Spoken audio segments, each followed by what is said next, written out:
title holder and still undefeated Gabriel El Capitan Maestre. How is that? And this gets done too by a bunch of cowards at ringside that never took a punch in their life. I'm sick of it.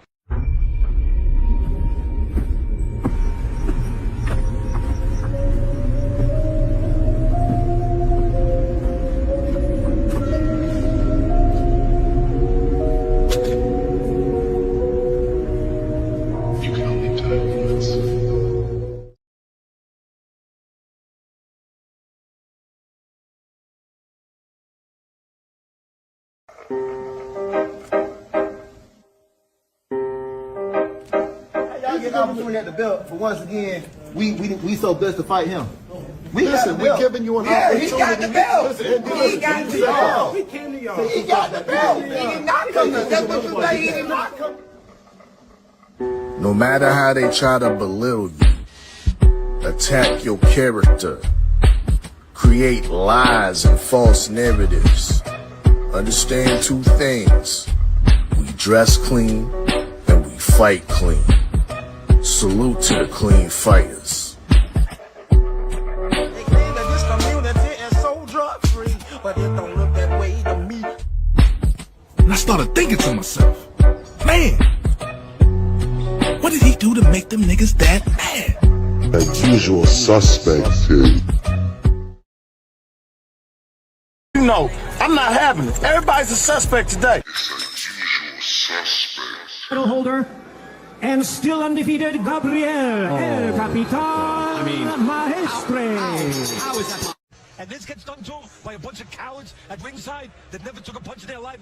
I'm sick of it.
Hey, what it do? What it do? What it do? It's your boy, All Hip Sports and Entertainment, man. 5 lineman back at y'all with another live stream. Tap in for the win. Usual Suspect Sundays, man. Y'all already know why we here today. We're gonna get into all of the good boxing talk, everything trending, everything that's need to be discussed, should be discussed, and will be discussed. We will get into it today. Moses Itauma, Dillian Whyte, Rider season. Yes, sir. Yes, sir. Yes, sir. Yes, sir. Smash the like button, share that stream. Damn right, it's the Usual Suspect team. Shouts out to the chat. I see my boy D-Man then pulled up on me. Salute, bro. My boy Mac, Macadacious Mac of the South. You know what I'm saying? Tone Brown in the building. Salute, bro. Y'all be sure to tap in with us, man. We got a lot of good things that we're going to discuss today, man. Y'all let me know what y'all think, though, man. They say Moses Itauma is the one. He's Timothy Hernandez. That's what's being said. That's the word on the curve. You know what I'm saying? And we got to talk about it. We got to talk about it. Yes, sir. Smash that like button, smash that like button, smash that like button, subscribe, share the stream in the community tabs, man. Share this to your community. Repost it. Check out all of the shorts, all of the content, man. We just interviewed Keith Tsunami Cologne, straight out of North, straight out of Jersey. He got a fight coming up as well. So y'all be sure to go check out all that content on the page in the short section. If you did miss the live stream the other day. Salute to the homie NBA D Nice, man. Now, the homie D Man says Moses should have wore a plain t-shirt yesterday. Hey man, Moses is looking like he's one of them ones, bro. Moses is looking like he one of them ones, man. I'm not gonna hold you. I'm not gonna cap. It's no hate for me. You know what I'm saying? I would have loved to see, you know, the American heavyweights getting in on this action. But right now, man, it's looking like Moses is that guy. He's from London. And truth be told, man, they need it.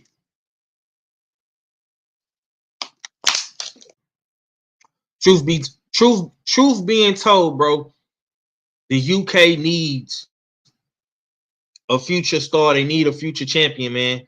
We only have one reigning champion right now in the UK, and that's Nick Ball. So the UK boxing scene, they need a fresh face, a fresh star to come in and you know, change the landscape over there. The homie Boxing Fan Times 4 is in the building. He says, does Moses need to fight fighters his age, like how they say Devin Haney needs to? Oh man, that's a great question, bro. That's a damn good question.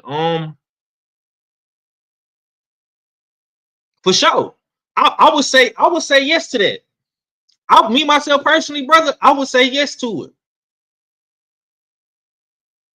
I would say yes to that, bro. Honestly speaking, I would say yeah, he do.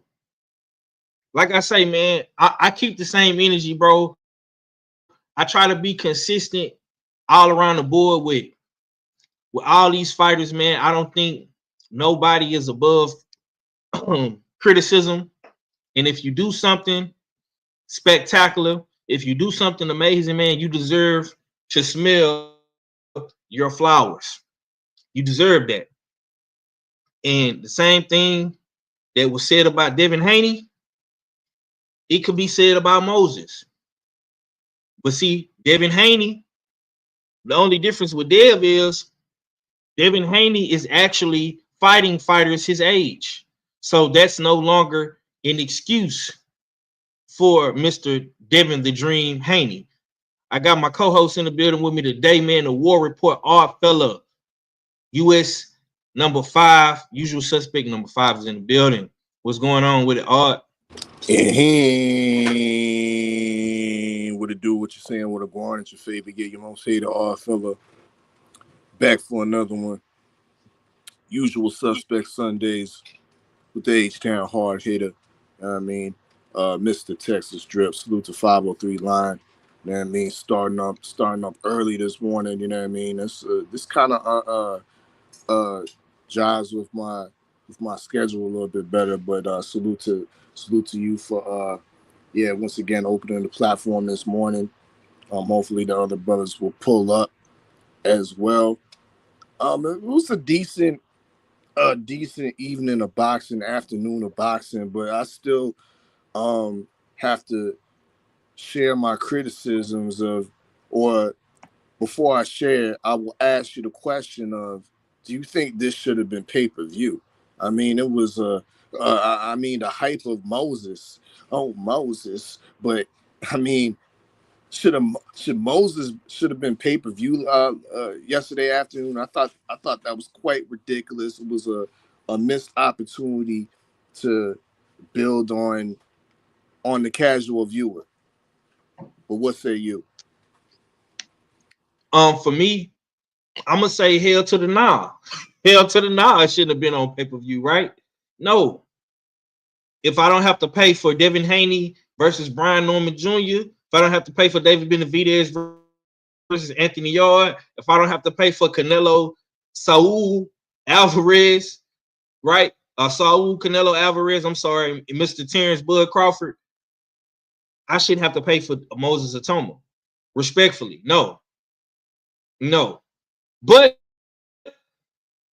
shouts out to Queen 71. You know what I'm saying? She came through yesterday, and bought the pay-per-view, and we watched it, we checked it out. It was great. You understand me? So yeah. Acondo, what it do? Acondo, my brother Acondo is in the building. Florida just pulled up on us, man. Shouts out to my Florida boys. One of my day ones, Marquise Monroe, is in the building. He pulled up on us. Salute to my boy Marquise, man. The homie Boxing Fan Times 4 says whooping a bunch of old heads, but the Dillian Whyte ass whooping is highly appreciated. Now, we got one of the best foreign correspondents in the building.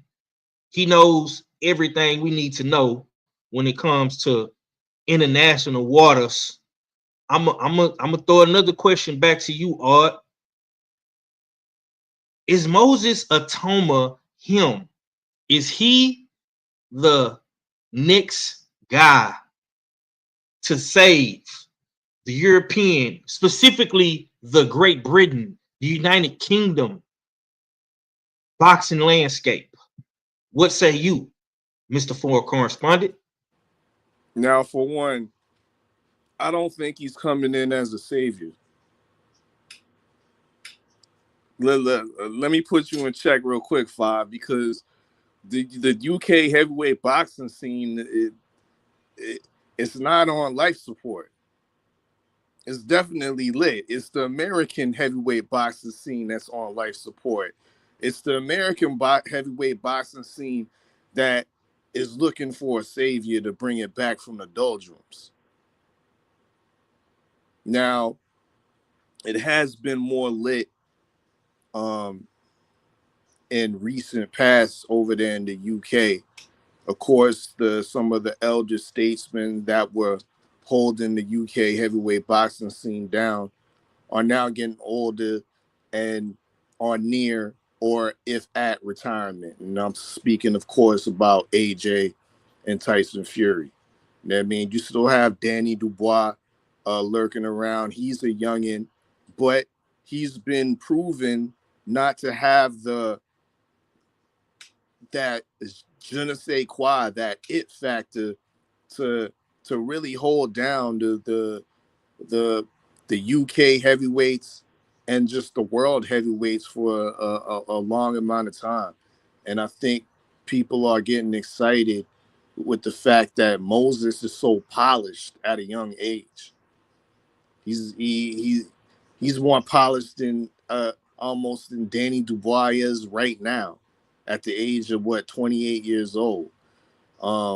Moses seems to be that polished. So what is he going to look like at 23, 24, 25 years old?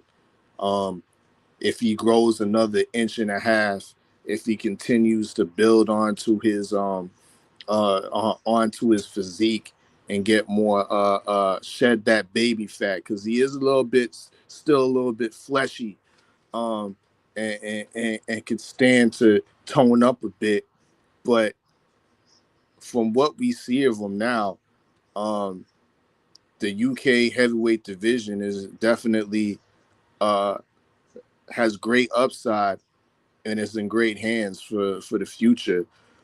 He's not the most charismatic, but he speaks well. You know what I mean? He's somewhat of a character in a sense, whereas Danny Dubois lacked that kind of character, that charisma that you want in a heavyweight champion. Itauma has a rare kind of a wry sense of wit. You know what I mean? He's not the biggest trash talker, but I think he can talk. You know what I mean? I think he can talk trash as needed. to definitely promote these fights in the future.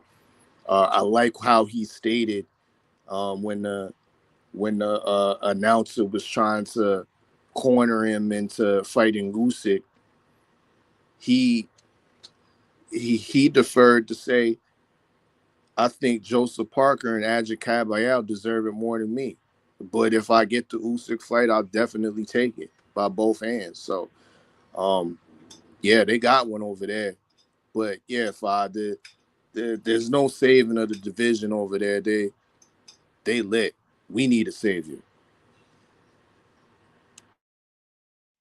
I like how you said that. I like how you tied yourself to America. You understand me? Salute to you for that. Speaking of America, man, we got one of our own in the building, VA's Richmond's own, the good doctor, the storyteller from the B side, man, Mr. KG, man. How you doing on this Sunday morning, man? We'll go down with you, bro. How you feeling?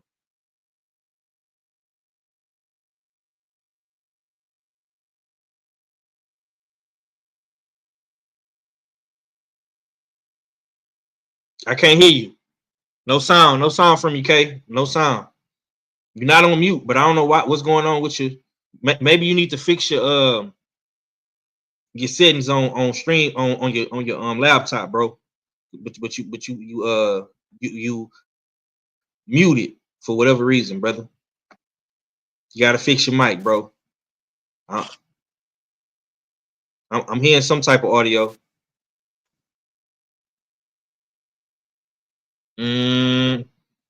Yeah, you talking. I hear you. I see you talking, but there's no audio coming out your feed, bro. So you might want to fix that real quick. YKG is getting his mic together. We will go to the chat and see what the chat is saying.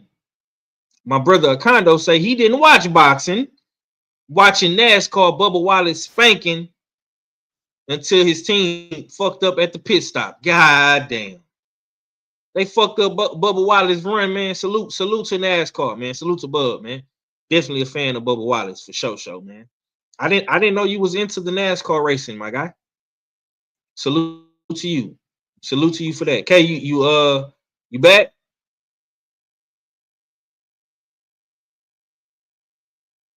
Yeah, I don't know what's going on with your mic, KG.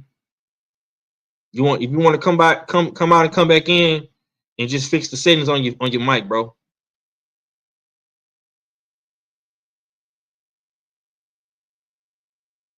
Oh, NASCAR and drag racing? Okay. That's what's good. That's what's goody, bro. No test, nigga. We can't hear you, nigga. We can't hear you, nigga. Fix that shit. Fix that shit, nigga. You done came in the studio all high and shit and then fucked the mic up, man. What's wrong with this guy? You know what I'm saying? But I'm gonna piggyback off what Mr. Oddfellow just said. I disagree. I think the UK boxing heavyweight landscape is on life support. Daniel Dubois just got knocked the fuck out. Anthony Joshua is on his last run. Tyson Fury is a non-factor, right?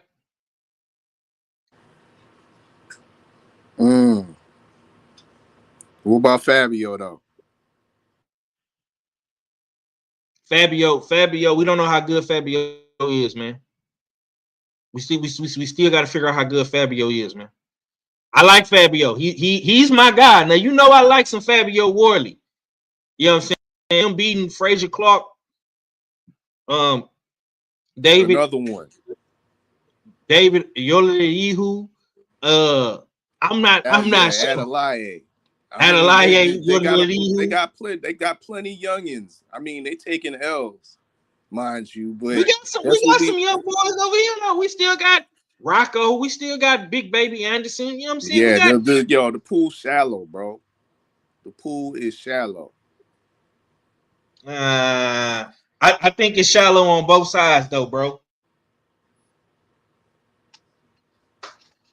Now, now, Moses does have the motion. I'm gonna call him Motion Moses. He does have the motion. He has more motion than Fabio. He has more motion right now.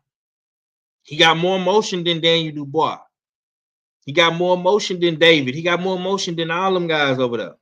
When Turk Al-Sheikh is giving you a pass to skip the line, he's giving you the ultimate pass at Riyadh season to skip the line and say, I want you to fight Usyk next.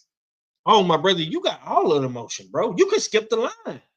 He can skip over Joseph Parker. He can skip over Kabayel. He can skip over Big Hurt. He can skip over AJ. He can skip over Daniel Dubois. You got the motion right now, Art. You got the motion. You gotta respect that, bro. I know. And don't forget who told y'all niggas Itauma and Usyk was finna fight.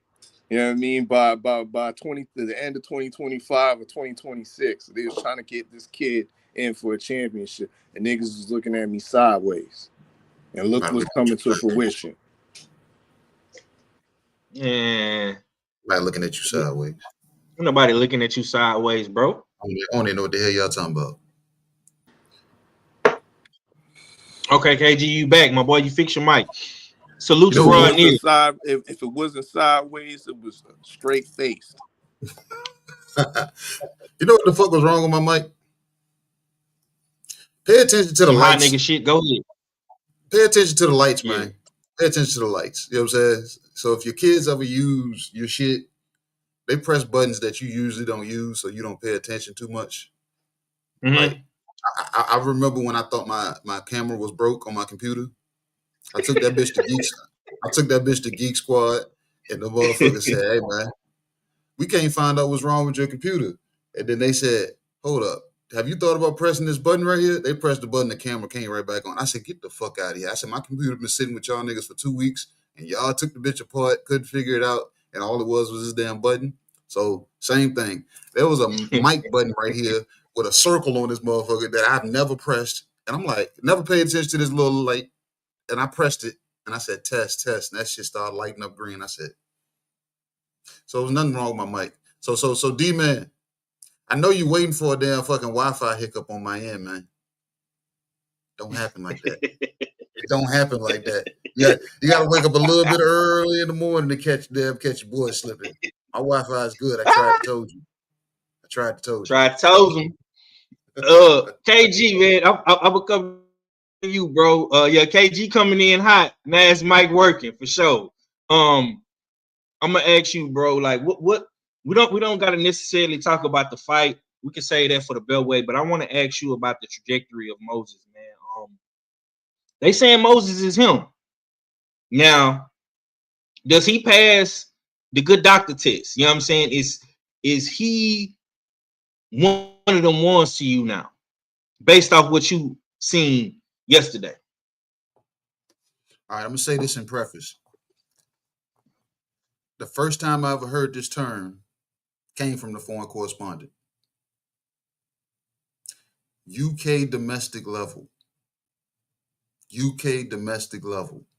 to the point that when I said American domestic level, niggas frowned. So we still see us as Americans, Canada's a part of the Americas. We still see ourselves above other countries based off of what we think we possess for our skills. World class. Yeah, world class. So we put ourselves above, you know what I'm saying, everybody else. So for me to say Moses is him, I would have to be living over there. You see what I'm saying? I don't live over there. I live here. You know what I'm saying? In the Americas. All of them. And nobody over here is saying he's him. We're still saying we want to see more. And it was like a heavy ask to ask another UK motherfucker to expose him of that. And we asked the wrong motherfucker. I wasn't asking him to win. I was just asking him to put on a good enough showing that he exposed the kid, that he could be hit, could be hurt, could be hindered, could be, you know what I'm saying, hopeful of something else, or having to have his corner talk him off a ledge. We didn't even make it out of the first round. You know what I'm saying? Shout out to my boy Stay Ready. Stay Ready said, yeah, he's in the best shape of his life to get knocked out. And that's what it looked like. He showed up damn Sunday damn suit damn sharp, came in, every damn thing, clicks and whistles, and he had his shit on. And he got the shit beat out on him. You know what I'm saying? So as far as Moses, man, I can't say he's him, man. Because like I said, I haven't seen enough, man. How do I know if he gets hit by a world-class, you know what I'm saying, heavyweight, that he doesn't exhibit traits of the AJ bot? We don't know. We don't know. You know what I'm saying? Because AJ was it. And Daniel Dubois, I don't, like, and this is no shade to Daniel Dubois, his family, his team. I don't think Daniel Dubois was gonna ever be it, regardless of how much of a dog he was. He didn't fit the description that they were looking for. AJ was that. Now Moses is that. He fits the bill. He ain't got to talk a lot of shit. His cool, calm demeanor and his little one-liners that he slips out there, bro. He's going to be UK's new favorite son. And all he has to do is go put a belt around his waist or come over and beat up an American. And I'm hearing the names of Jermaine Franklin. So if he comes over and beats up an American, they're really going to say he's him. We might get some murmurs here. Yeah, and we might get some murmurs over here that he's him, but he's not going to be him, in my opinion, until I see him face somebody in the top 5. Okay. So let's keep it right there. Salute to Drew Titan. Then slid up in here. Bronx on deck. New York is in the building. Long Island, Strong Island, Tay, Queen of MMA and Combat Talk is in the building. I seen they had some good UFC fights on last night, Tay. I hope you got a chance to check them out. Y'all be sure to go shop Usual Suspect 6 because you fit the description. We got the homie Leon Robinson in the building. What's good with you, fam? I ain't seen you in a minute, man. I'm glad y'all pulling up, man. We got a good number of people in the building today. Y'all smash the like button, share that stream. Damn right. It is a Usual Suspect team. Speaking of Usual Suspects, man, my homie, my brother, my H-Town brethren, my Northside brethren, man. Stay Ready Mac has entered the building. What's good with it, Stay? Hey, what go down, man? Just woke up. What's good? Woke up and saw you live. I had to slide through, man. Yes, sir. Yes, sir. I appreciate you for coming through, brother. It sounds like you need a cup of coffee or a cup of tea or some water. Man, my boy, you good? How many? All night last night. How many old fashions did you drink last night, bro? None. I was on tequila and Dos Equis last night. I was way out. Man, I started out way out in Porter. My ex, she had a 90s birthday party, so she asked me to come on out there, and they taking tequila shots, and I was sipping on the way out there. Left there, and then went to my homeboy Preach birthday party at Alley Cat. More tequila shots and Dos Equis. Left there, went to the living room. More tequila shots and Dos Equis. And shit, I'm back at I went back to the crib. Shit, I went to sleep by 3 this morning. Yeah. My boy had him a night. Yeah. my boy had him a night in the great city of Houston. That's why they say, man, never leave Houston on a Sunday. You understand me? Yeah, because it go down on the weekends, bro. I'm gonna slide over to you though. I'm gonna slide over. Huh? Yeah, I said it's been a while since I had a night like that. Oh, it's been a while. Okay. Well, I'm glad you pulled up on us, bro. I really appreciate you, my brother. I'm gonna ask you. Condo say, "Get well, family." He sounds sick in the month. I ain't sick at all, man. It ain't sick. This is just the result. This is a result of a boss ass night, man. I ain't sick at all. That's that voice sound like that nigga ate some ass last night. That's what that sound like.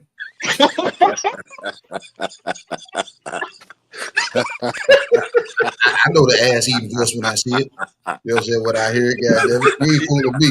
I want no old fashions or no tequila Dos Equis. Goddamn it. Goddamn ass eating at 5 in the morning. Ain't no ass. Oh, man. Oh my God, bro. These guys. Oh man. Shit. Oh shit. Hilarious, man.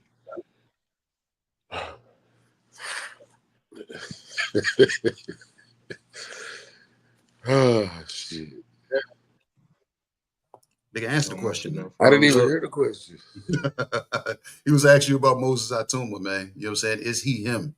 No, he ain't him yet. But he's on his way to becoming him, but he's not him yet. I need to see more from him. Like we said it last night, we need to see rounds. We knew. Well, I did. I told y'all that boy was gonna get knocked out. I said he looked good enough to get knocked out. I just didn't believe in Dillian no more. He looked like trash after a long ass layoff, and then he going in there with somebody with a power puncher and shit. He caught that punch and shit. He went night. But as far as right. I need to see him. I need to see him against somebody that's actually gonna push him and see what he does with that knife. If he's that nigga running through everybody and nobody's giving him no comp, then yeah. But we haven't really seen him up. But that was the best opponent he done fought was Dillian Whyte, and you see what Dillian washed up. So go up against, like y'all said, Rocco. You got I mentioned Tony Yoka, but Tony Yoka washed up too. But you got Rocco. Wow. You got Johnny Rice, the baby killer. I bet you. You go out there and you do that to Johnny Rice, I will give him all the credit in the world. Hell, okay. I know this sounds crazy, but Michael Coffey might be a good, just somebody that's been there. Bro, bro, you reaching with that one. Just threw it in there because from the and he gonna get rounds out of it. Like, he not gonna knock Coffey out in the first round, bro. It's just it's gonna be later because Mike ain't got no gas tank. What you want me to say? Put him in there with the juggernaut? Shit, I mean, not at this point. Maybe a couple of fights in, but not right now. Okay. Let's stay on Moses. Salute to my boy Thomas. Sports Talk, man. Hashtag the Bronx. Thomas from the motherfucking Bronx is in the building. One half of Tales from the B-Side, man. Y'all be sure to tap in later on today, man. 5 o'clock Central, 6 o'clock East Coast time, man. They will have Pac-Man, Mr. Hello World, Tate Jones on Tales from the B-Side, man. And they're going to get into some unique stories. Go ahead, KG. 7 p.m. Eastern Standard Time. 7 p.m. Eastern Standard Time. 7. Okay, I'm sorry. 7 p.m. Eastern Standard Time, 6 o'clock Central Time. Y'all be sure to tap in. Tales from the B-Side, man. Right there on TD's channel. Y'all be sure to tune in to TD Sports Talk at 7 o'clock, man, East Coast time, 6 o'clock Central. If you in the great state of Texas, you know what I'm saying? Or if you are on Central time. Okay. Now, the fans are really buzzing about Moses Itauma. And I want to ask the panel, if he is the future of heavyweight boxing, should Itauma jump straight to elite names? Usyk, Tyson Fury, AJ, or build with guys like Jermaine Franklin, Johnny Rice, and Caballero first? I'm going to slide back down to KG. What's your thoughts on that? Should he jump straight into the elite names, or should he fight guys like Jermaine Franklin, Ajak Caballero, Zilly Zhang, Johnny Rice? What is your thoughts on that, bro? If they're going to test the waters with this kid, give him somebody inside the top 10, not the top 5 right now. Let's see how he fares against somebody in the top 10. Dillian Whyte wasn't in the top 10. if they have such high hopes for him, put him somebody against somebody in the top 10, and let's put some steam behind it and see who it is, and put your you know what I'm saying, put the names in the hat. Top 10 guys. Talk about from 6 down to 10, not 5 and up. 6 down to 10. Put a hand in, whether it's a UK name, whether it's a US name, whether it's a damn Mexican name, whoever contending at that, you know what I'm saying? That could be whatever other country that falls into that bracket. Okay, real quick. This is, according to Box Live, this is the top 10 fighters, and I'm gonna just go from 5 to 10. So at number 10, we got Efe Ajagba. We got at number 9, Martin Bakoli. At number 8, we got Zhilei Zhang. At number 7, we got Fabio Worley. At number 6, we got Filip Hrgović. And at number 5, we got Anthony Joshua, aka AJ, man. Are you cool with that? From 5 to 10? Give him Hrgović, because they were just fighting on the same card. And Hrgović is arguably going to be the best boxer that he's seen on his resume. Not fighter, but best boxer. Yeah. You know what I'm saying? And Hrgović went through some shit with them, with old boy, back and forth in a couple of those rounds. You know what I'm saying? So let me see if he can do the same thing against a damn Filip Hrgović. Okay. Okay. I did that last night. I like. Huh? What'd you say, bro? I feel of Vergil. He right. I said that last night. That's a perfect fight for him. Perfect. Okay. What you say? Stay ready. Should he jump straight to the elite names like a Usyk, like a Tyson Fury, or should he go and build with guys like Jermaine Franklin, or fighting somebody in the top 10, 5 through 10? What's your take, bro? I'm always go with Bill, because here's my take, man.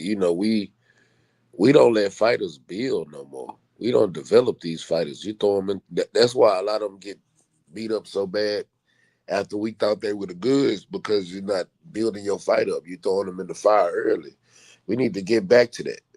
Get back to building they amateur career going pro, then building a pro career before they get in there with the top dogs. As soon as we see them knocking out a bunch of nobodies, we just don't get it wrong. You can't keep putting them in there with nobodies, but you still got to build them up to a harder competition as they grow, and then throw them in there with some of the top dogs. I want to see him grow. He only got 13 fights. He ain't got a bunch of fights. Like, let him build, let him develop into a true real champion. Then put him in there with somebody.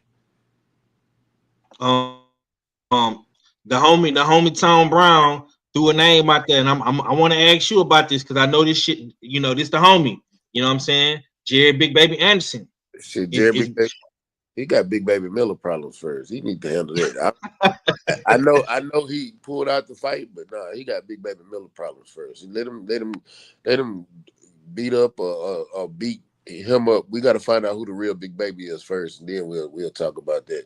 But to be honest with you, at this point, they right there together on the cool. So that ain't no bad fight. Jared on his way up, and Moses on his way up. Jared ain't got a shit ton of pro fights, so yeah, they right there together. So nah, bro, Jared got like 20 plus fights, bro. Dude, Jared got 20. Yeah, he was on that top ranked guy. Hell yeah, he got 20 plus fights. It don't feel like 4 or 5 times a year. Yeah, it don't feel like it though, because he just went pro 4 years ago. Man, hold on, bro. Now I gotta go. Hold on. I'm looking it up right now. Yeah, hold on, brother. He got 18 fights and 18 wins and 1 loss. He got 19. Okay, he had 19 fights. Okay, he one fight away from 20. Make a round to the nearest 10. Shit. Look, right. And that's why I said they wasn't that far off, because he got 13 fights. That ain't that far off. We talking in boxing. That's not that far off. Okay, real quick, the homie says he added Tom Brown. He say, I was just thinking, but Jared head might be fucked up right now. Do you think Jared Anderson is in a safe space mentally to take on somebody like Moses, or he got to get his shit together? Oh, Honestly, I don't know because Yeah, I got after that, I told you he looked like shit against that last cat he fought. I can't even think of that dude's name, right. but he looked like shit. Yeah, Like he won by he unanimous, did. but he looked like straight shit. He got to get his mind right, but that's why I said he got big baby problems first. Let him handle that, Mm. and then come back.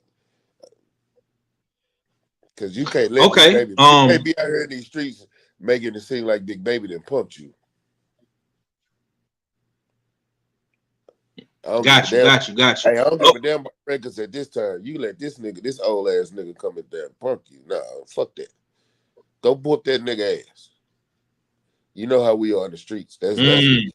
That's different. That's why I say he got Big Baby issues. The way Big Baby walked up on him, and you know he didn't get punked, but he just told the nigga, yeah, we already made the deal. And Big Baby sitting there, you making Big Baby look the way you was, you was talking low and timid. It just the optics look bad. Nigga, go whoop this nigga ass. I don't want to hear about you fighting nobody else until you handle that situation. Okay. Um, Salute to the homie Kevin Dunbar pulling up on us, man. Usual Suspect Sunday, man.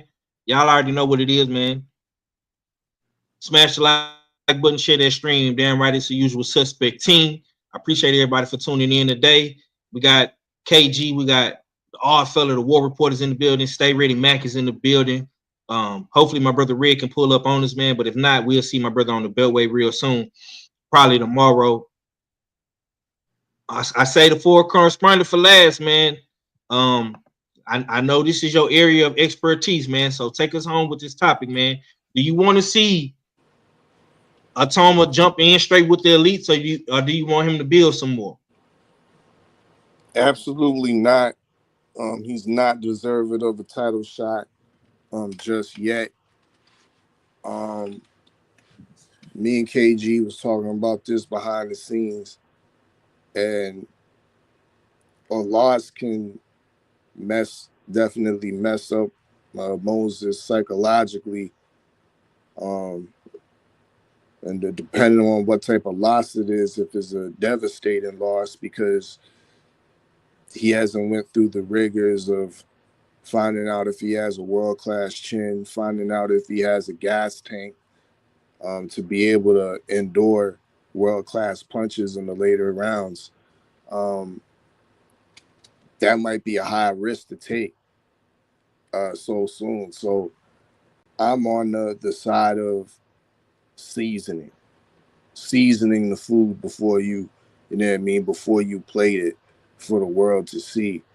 And he definitely needs some more seasoning, but the diet that he's been served up has been bland. First round knockouts. Marius Wack was supposed to be his first test. Marius Wack is usually durable, a durable gatekeeper, journeyman type, European level type fighter. Marius Wack got whacked out, I think in a round or two. Dempsey McKean, he took the world-class Philip Hergovich 12 rounds before he got stopped, I believe, on his feet from the accumulation of punches. Dempsey McKean got stopped in one round by Moses Itauma. Dillian Whyte, biggest name on his resume, was supposed to at least give the young Moses, some rounds. At least pose some questions to the young Moses so we would have some type of answers. But he didn't do that. Didn't make it out the first round. So who is going to make it out the first round so Moses can get some seasoning before he really touches undisputed or unified championship status? I think the rumors of Jermaine Franklin, that's a good ideal. Get him some American exposure, maybe his first fight over here.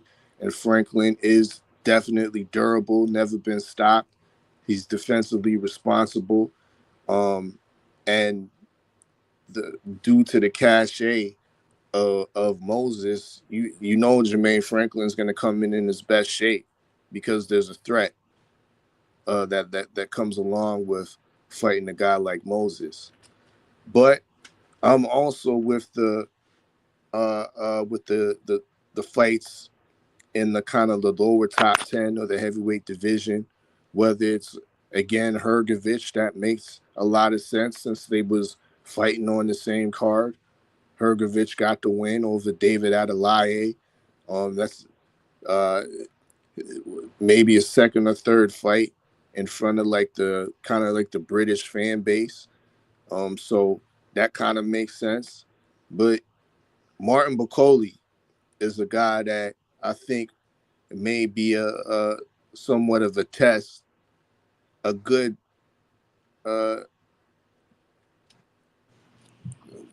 pretty much, yeah, a good test that Moses Itauma could face in the future. There has definitely been talks about it before. Frank Warren has definitely posed the question with Ben Shalom. So that might be a great fight to put on. A big plotting heavyweight to make Moses look even that much better.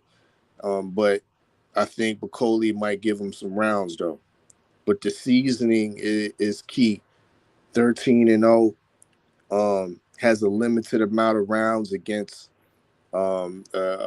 credible or world-class opposition. More seasoning needs to take place. He needs that fight that puts him through some deep waters to see if he can really swim. That's my take. Okay, man. This right here is all great takes, man. Salute to the guys for their great takes. We're gonna keep it pushing. We're gonna get back into the heavyweight landscape. I got some more questions for the guys in regards to the heavyweight division. I want to talk a little bit about Anthony Joshua, man, because it seemed like Anthony Joshua has kind of faded into the dark, and Moses Itauma is rising, and he is the new light when we're talking about the heavyweight division. Real quick, I want to talk about Anthony Joshua's next move, man. Career-defining crossroad for Anthony Joshua. Should Anthony Joshua take the Jake Paul money fight, or should he take the Tyson Fury legacy fight? Is Anthony Joshua chasing the bag or his boxing legacy? I'm gonna come back to you, fella, real quick, man. Give me your thoughts, man. Career-defining crossroad, man. Should AJ chase the bag or chase his legacy? What's your thoughts on that, bro? AJ should chase the bag. His legacy is complete. He's a gold medalist. He was once a unified champion. He was a two-time heavyweight champion. Usyk's at the top right now. He's not going anywhere. The guy that Usyk beat, the guy that beat him in devastating fashion, and Dubois is soon gonna return. So the situation's not gonna look any better at the heavyweight landscape for AJ. It's not gonna be any easier. Even if Joseph Parker gets into the situation, that's a very tough fight for AJ. So I think he's advised at the twilight of his career to just go for the money. You know what I mean? Seek I would still consider and entertain the Wilder fight. Do something big in Africa, in Ghana. You see how the Ghanaians received AJ like he was the king, like he was the biggest star ever. You know what I mean? So that would, I think, hold a lot of water, hold a lot of weight over there, and generate a lot of interest having a big fight like that. AJ versus Wilder, even Yoka was Yoka was reported saying that his team has been sent to Ghana to look at different venue locations for a possible Joshua Yoka fight. So I'm not really crazy about that fight myself because it to me it doesn't lead to anything else.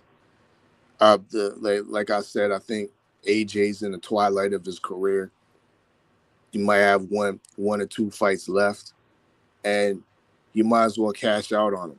You know what I mean? And if he's not able to secure or persuade Fury to come out of retirement, there's definitely some other options.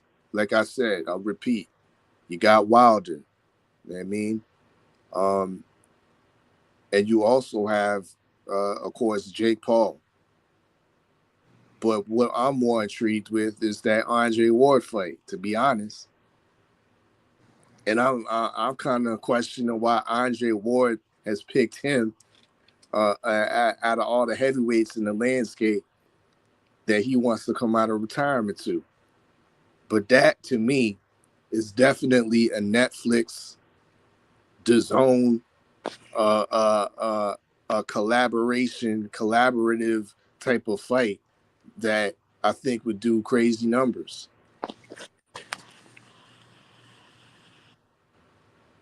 So money over legacy for AJ. Legacy's already been sewn up and etched in stone for AJ. Can't get no further with it. Get the bag, young man. Yes, Old man. yes, sir, man. D-Man says AJ should retire. Damn, you don't want to see no more Anthony Joshua. What you got on AJ Mack? Should he be chasing a legacy with Tyson Fury and Wilder, or should he just go get the bag and fight Jake Paul? What's your take on AJ for right now? I'm with D-Man on that. I'm gonna be honest with you. Ain't nobody trying to see AJ. I was finna call him by his middle name, but I ain't gonna do it today. But man, if he fight anybody at this point, the Wilder fight, I don't want to see it. Because they both out of their prime. It's not gonna be the thrilling fight that I wanted to see in 2017, 2018, 2019. It's not. It don't have that same vigor. When we talk about Fury, hell, he ain't fought in a year. I don't know. I think they both kind of at this point. Jake Paul, I don't want to see Jake Paul because that's gonna be Jake Paul will get knocked out. I don't give a fuck how old AJ is. Jake Paul will get knocked out at that point. Then you got washed up Andre Ward calling him out like, why? Nigga, you ain't fought in 5 years. Why? What was the other one? Tony Yoka. I don't. Just man, leave right now. Don't go out like Roy Jones, man. I'm tired of seeing fighters go out like that. Don't go out like Miguel Cotto. Don't go out like Roy Jones. Right now, you done. Just you got money. You living a high life. Just walk into this, ride into the sunset, man. Let it go. I don't want to see no more. That's me. Dope. Okay, so Lomi Dirt Gang Boss in the building. Salute to you, my boy. I appreciate you for coming through, showing love and support, man. I always see you on the videos commenting, bro. Appreciate you for pulling up, man. The homie say, hell nah, FAJ. Okay. D-Man ain't fucking with it. What say you, KG, man? Do you want to see the bot make another return in the legacy fight, Tyson Fury Wilder, or should he just go after the bag? Or do you agree with the brothers like Mac and D-Man saying he should just hang it up, man? What's your thoughts? What's your take, KG? You put your left foot in, you take your left foot out, you put your right foot in, and you shake it all about. You do the hokey pokey and you turn yourself around. That's what AJ is all about. Even in defeat, this nigga has options. That is sad. Even in defeat, this man has options. He's able to have options on the way out. He can have serious boxing options. He can have fights that we thought were missed encounters. He can dig up guys out of retirement. He's been offered to come to the circus. AJ can do whatever the fuck he wants right now.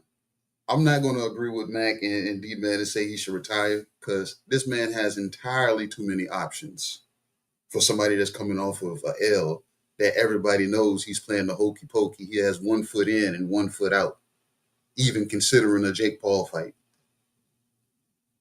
See what I'm saying? So with that being said, bro, this dude can do whatever the fuck he wants because he obviously still can do no wrong in the UK's eyes.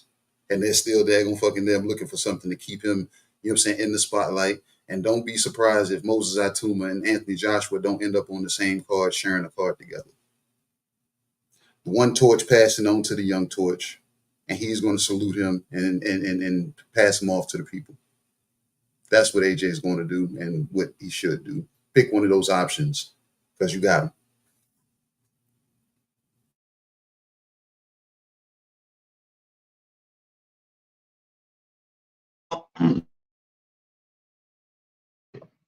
Yeah, man. D-Man Jr. laughing. Your gang say shaking my head. Look, man, for me, I'm gonna really keep it P, man. AJ can really do whatever he want to do at this juncture. I really don't care if AJ fights again. If you fight Tyson Fury, I'm with that. If you fight Jake Paul, I'm with that. And I'm gonna be honest with you, man. I'm kind of more interested in seeing Jake Paul. I want to see how good Jake Paul really is, man. Yeah, man. I'm listen. I'm gonna say this about Jake. The reason why I want to see Jake is because Jake has been doing a lot of good things for women's boxing, bro. And I feel like he should be rewarded. Boxing should reward Jake Paul for what he's been doing for women's boxing. You understand me? I think he's been on the forefront for women, and he's been trying to get a big fight. So why not? Why not fight AJ? You know what I'm saying? Salute to the homie cooking with Sir Senior, bro. You say you don't want to see Jake Paul. I understand. Excuse me. For my boxing purists, my boxing diehards, they're probably not going to agree with me. And that's totally fine. But you can't tell me, bro, that Jake Paul and AJ won't be big. Like, that fight is going to break the internet. Win, lose, or draw is going to break the internet. You know what I'm saying? Of course, Tyson Fury will be big, but it will only be big in the UK. Of course, Anthony Joshua and Wilder will be big, but let's be real, bro. That fight is like almost a decade late. Like, them dudes should have been fighting in 2016, 2017, 2018. That's when Wilder was on top and Anthony Joshua was on top. That's when that fight should have happened, bro. You know what I'm saying? I don't think Wilder is the same guy no more. I don't think Anthony Joshua is the same guy no more, bro. These dudes is hitting on 40. Why not give a young Jake Paul, a young man who has been doing good for the sport of boxing an opportunity? Not only has he been doing good for the sport of boxing, bro, he's been putting women in position. He's been putting young fighters who probably don't have the clout or the name recognition in position. Jake Paul has a great fucking card this weekend that we're gonna talk about next week. He got a 2-day event in Florida, and he's gonna be putting a lot of local regional guys on that card. So listen, man, I love what Jake Paul is doing for boxing, bro. He's giving these guys a platform. You know what I'm saying? We would have never heard of a H2O in a Lucas body if it wasn't for Jake Paul. So, I mean, come on, man. You know what I'm saying? Oh, my shit froze up again.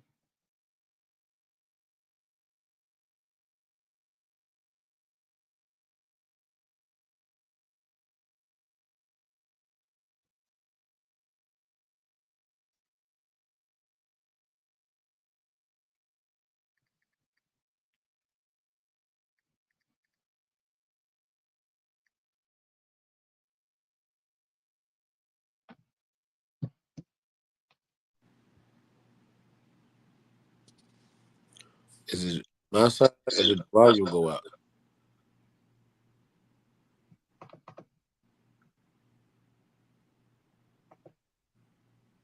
You there, Five?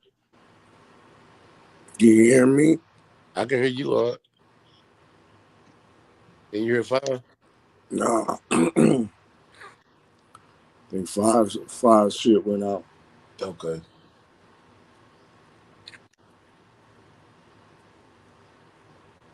Okay, his volume went out. Yeah.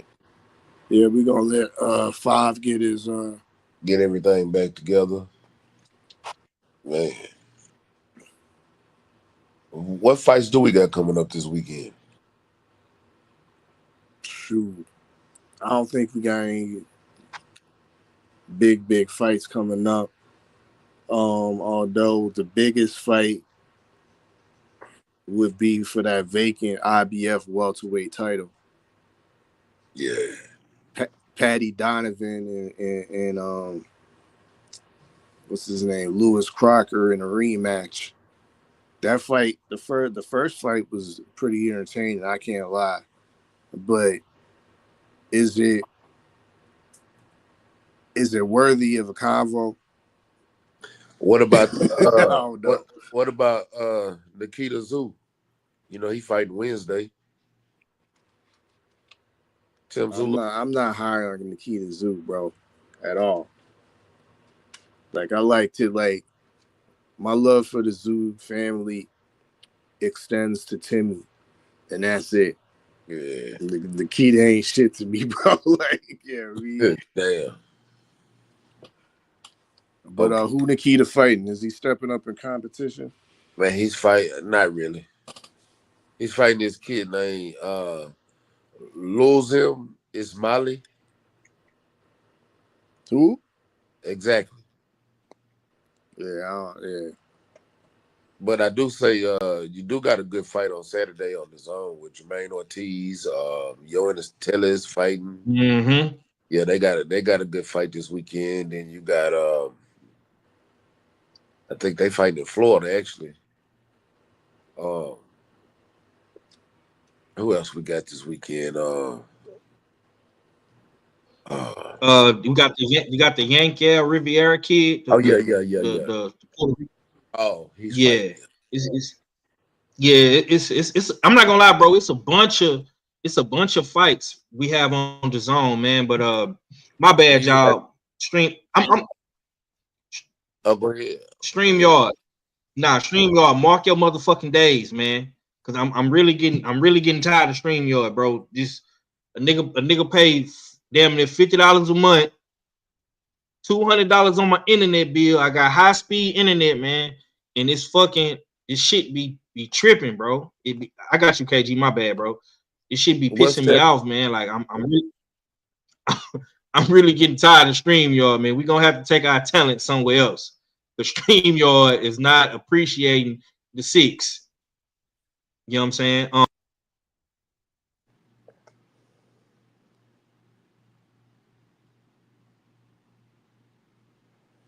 Yes. See, it's steady freezing. Bro, I'm literally sitting right by my modem. Like, this is crazy, bro. It should not be doing this, man. Yeah, StreamYard be extra, bro. Okay, man, my bad, y'all. My bad. I got this internet this StreamYard shit is fucking me. It's fucking me up. Let's move on to some more topics, bro. Real quick, man, we got Canelo Alvarez versus Terrence Crawford, September the 13th. Pound for pound clash, man. Is this the fight of the decade? No. He say no. I'm gonna start with you, bro. What's your take on Terrence Crawford versus, Canelo Alvarez? Do you feel like this the fight of the decade, pound for pound clash, bro? It might be the fight of the last half decade. Yeah, but I don't think it's reached the level of fight of the decade. It, mind you, I still believe it's a great fight. I still believe Crawford is pound for pound number one. If Canelo hadn't popped dirty once upon a time, I believe he would be on many people's pound for pound lists, including mine. So, with that being said, he has been a fighter that's exuded extraordinary talent. He's been a fighter that's been able to rake up a lot of accolades, go through the divisions. And mind you, he's not a big guy. He's 5'7.5" at that, and he's dominating middleweights and super middleweights and some light heavyweights with ease. So on paper, this stacks up to be a very entertaining, very interesting fight. Hopefully these guys don't just show up to a glorified sparring session because they're getting paid so handsomely. Hopefully both of these guys actually lay it on the line. Hopefully Bud can be trusted enough that he's really going for that legacy moment. Hopefully he really believes that capping off with a dub against Canelo will ultimately make you one of the greatest of all times in boxing and somewhat elevate you above Floyd Mayweather.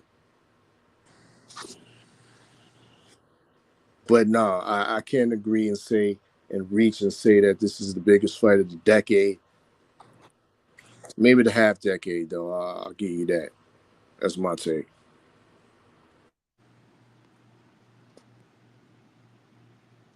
Okay. The homie Cooking with Sir Senior says, when Bud beats Canelo, what y'all gonna say? Bud, the new SRR. What does SRR mean? Okay. What you got on the Mac? You said, I heard you say nah. Yeah, I said no. Not only is it a no, it's a hell no.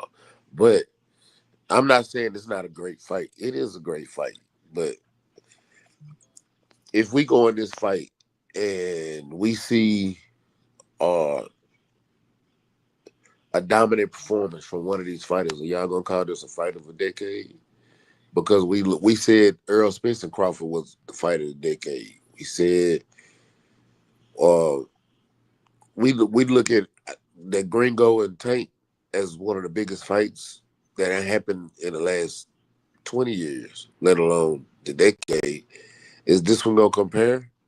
You look at Devin and that Gringo as one of the biggest fights. You see what I'm saying? Like, I don't know, man. I'm prone to look at this fight, and if it's a great outing for both fighters, and we have a possibility of seeing a part two, then maybe. But as of right now, just off of optics and looking at these two, I can't say this would be a great fight, because you're looking at somebody who's going to 2, possibly 3, depending on where you're looking at it from, weight divisions to fight arguably one of the best fighters in boxing, and both of them are best fighters in boxing, but you're looking at somebody that's heavier pulling up a smaller fighter like we've complained about him doing in past history. Like, you remember when he was at the catchweight of 155 and bringing up welterweights to fight him? And you know what I'm saying? Or bringing heavier fighters to come to that catchweight, weight draining them. Like, come on. Like, we've seen the tricks that he's done. And don't get it wrong, I used to be a big Canelo fan, so I know what he's done. And now he's bringing up somebody that's small, putting a whole lot of weight on him, which he's going to lose some of his speed. His time is going to be off a little bit. So it's giving the advantage. It's giving all the advantages to Canelo. And yeah, I hear it. Yeah, Canelo needs out his boxing age because he didn't put so many miles on his body in the sport of boxing. He's still bringing up somebody smaller, and he still looked good in his last fight. So I don't know what I'm going to get out this fight for me to say it's going to be one of the biggest fights in the decade, or this is the fight of the decade. Nah, right now, to me, one of the best fights I've seen in the last 2 years is Jerry Hurd, Israel Lara. Still, and I haven't seen a fight in recent time that it has compared to that to make me say that it was a better fight than that what I saw.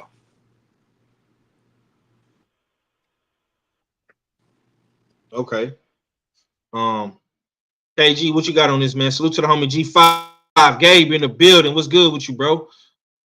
What you got on this, man? Is this the fight of the century, the decade? You know what I'm saying? Pound for pound clash. What you got on that? You say, is this the fight of the decade? We not gonna know if this fight is the fight of the decade until after the fight. Simple and plain. Yeah, we're not gonna know. You know what I'm saying? I heard everything Mac was saying. You know what I'm saying?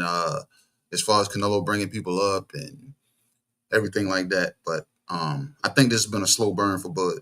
I think Bud is, you know what I'm saying, been eyeing something big on the way out anyway. So I don't see this more so as him bringing up a small guy. I see a small guy that was already training to go up anyway. Because before the Earl Spence fight, if you had paid attention to the reports, he was doing a lot of powerlifting. And you remember he came in overweight originally on that fight scale. You know what I'm saying? So I knew, I'm like, this dude picked up some muscle and you can clearly see it. Majmore fight, you can see it. You know what I'm saying? But then he said, I want to continue taking big fights. Why not go after Canelo? Everybody else is. Let me see if I can get it. And he was in a better position to get the fight before anybody else because of what Max said also, him bringing up smaller guys. But Canelo hasn't watched this man, you know what I'm saying, to the degree that Bud has watched him. So, like I said, Bud can see the decline, and we can see Bud almost going so closer and closer to his normalized weight. Bud's going to come in big in this fight, but I don't think he's going to come in at 468. He's not going to come in at 468, but he's going to come in big. And I don't think it's going to really hinder a lot of his movement because before they even made this fight, I was pointing out the odd. I said, Bud is like active. And I'm not just saying boxing active. I'm talking about basketball active, fishing active, skating active, wrestling active. Like the dude is just naturally competitive. So this is one of those fighters that we're not going to see show up and just be happy to be there. Mac, he that nigga that was your homeboy when y'all was going to the car and y'all called shotgun and you said, no, I already said it. He'll fight you to get that shotgun position. That's how competitive Bud is. He said, nigga, I call shotgun. And Mac like, no, nigga, I already called it. I called it in the house. I ain't hear you. I'll fight you for it. Nigga, you really gonna fight me to ride down to the corner store? Yeah, nigga. That's Bud. So I don't think, you know what I'm saying, he gonna just be happy to be there. Canelo is from what I'm hearing, is taking pages out of his old book, and he has plans of coming in lighter. He's not coming in a 468 from what they're saying, because he wants to be able to have a higher punch output like he had against Billy Joe Saunders, the way he had against Callum Smith, the way he had against anybody else that, you know what I'm saying, not Callum Smith wasn't a mover, but Billy Joe Saunders, the movers, you know what I'm saying, the guys that moved around. I think he's looking to have that, but at the same time, I hope well, shit. I'm finding out a lot of shit, man, because Bud is training up in Colorado. You know what I'm saying? And they said how what the altitude was there. Everybody knows that's high altitude training.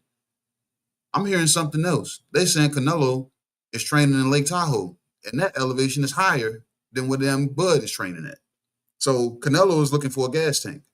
He's looking for speed. He's looking to be able to maintain an output. He's searching at this point. But you can't search for better knees. So whether this fight is one-sided in either direction, I think we're going to get a good fight. And at the end of it, we'll be saying that was the fight of the decade, or I could have did without it. That's what I got. Yes, sir. Yes, sir. Salute to the homie ATX. Red in the building. Salute to my Austin boys, man. The homie say Canelo would have lost to Skull if he wasn't Canelo. Damn.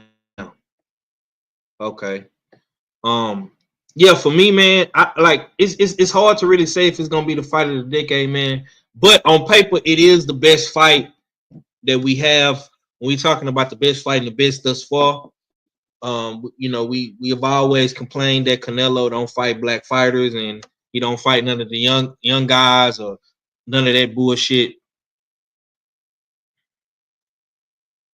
Oh man, that shit steady. There you go. So we gonna see what Canelo do, bro. We gonna see what Canelo do. Let's get into some more topics, man. Before we get up out of here. I seen my brothers make a great promo video for the Devin Haney and Brian Norman press run that they did. And of course the whole back and forth about the clean fighter and VADA testing. I want to ask y'all this though. Devin Haney has entered as a betting underdog, and Norman is looking, strong and confident in his fight. We seen some of the videos he has posted on Instagram, and it's a whole lot of shit surfacing around the internet. I'm gonna come to you first, Art, on this, bro. What prompted the whole video with the clean fighter T, and how do you feel about Devin Haney entering this fight as a betting underdog, man? What's your thoughts on that, bro? I mean, I'm not surprised Vegas has put Brian Norman Jr. as the favorite. Vegas understands that Devin Haney hasn't officially fought a top 10 welterweight. They also looked at the last fight against Ramirez and probably wasn't overly impressed with the manner of victory that Devin was able to secure. Whereas you on the opposing side, you have the incumbent champion who went across the world, went to Japan, and absolutely flatlined a ranked challenger in the welterweight division. Sasaki, no matter if you didn't know who he was, the sanctioning bodies knew who he was because he was rated in multiple major sanctioning bodies. Japan knew who he was because he obviously had enough investments and money behind him to get the WBO champion Brian Norman Jr. over there to secure the fight for what I assume to be Brian Norman Jr.'s biggest payday thus far.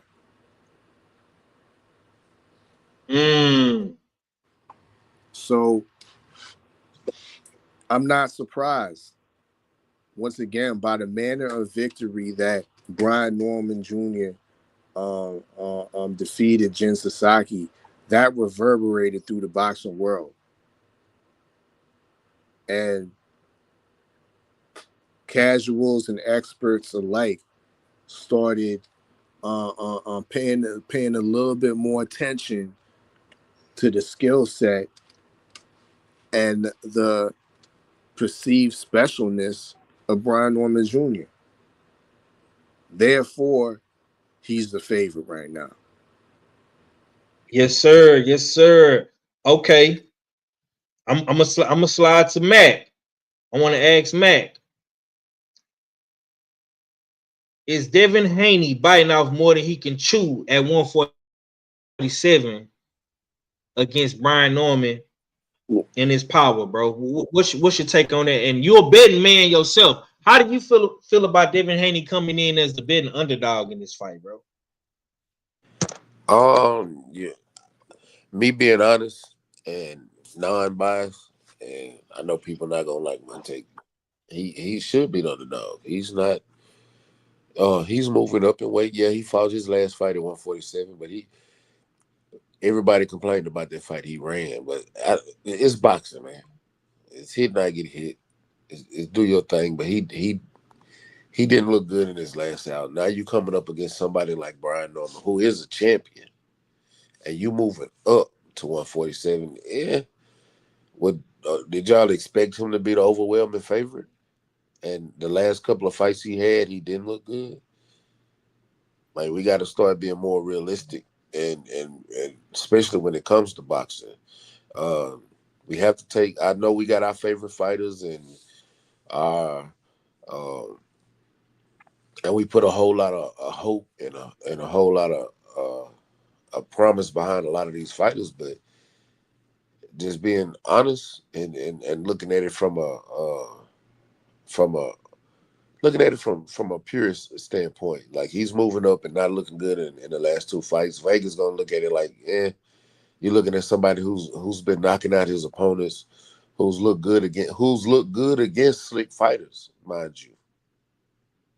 Like, he has fought slick fighters before. Like, this is not his first slick moving, fighting on the back foot fighter. He's fought other ones. So, and he hasn't lost yet. So, who would you take as you think coming out on top? So Vegas going with what they believe is right, especially the people they got over there. I'm more inclined to believe Vegas. I think Brian Norman gonna win this fight myself. But hey.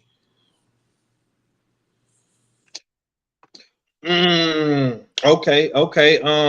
I got another question for KG. I'm gonna switch it up, man. Would Norman stopping Haney make him an instant superstar, or would fans still say he's beating a blown up lightweight? What's your take on that, K?